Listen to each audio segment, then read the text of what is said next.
One of the hardest moments was having to see a family member of a COVID patient say goodbye over an iPad rooms away. That was a tough one.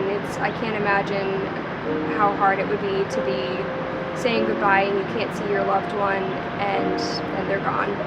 I'd say the hardest moment was having to put a breathing tube in my patient who could no longer breathe for herself. And after the breathing tube went in, we called the family, and the husband, of course, couldn't visit her because of visitor restrictions at the hospital. So I had to put him on a phone and hold the phone to her ear as he told her that he loved her so much. And then I had to wipe away her tears because she was crying. It's hard. It's hard in lots of ways.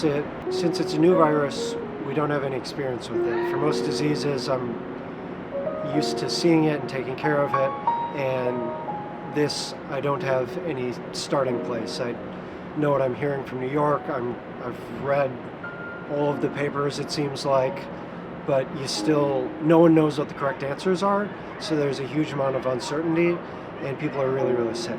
I had a patient fall out of bed today, and I had to call his wife and tell her, and she couldn't come see him, even though she pleaded and begged to come see him. The hardest thing in all of this has been taking care of fellow healthcare providers. It's really hits home, and it's really scary when you see someone that could be you coming in and now you're taking care of them. It's also hitting home that once healthcare providers start getting sick, who is going to be taking care of the public? There's been a lot of fear over supplies and whether we'll run out.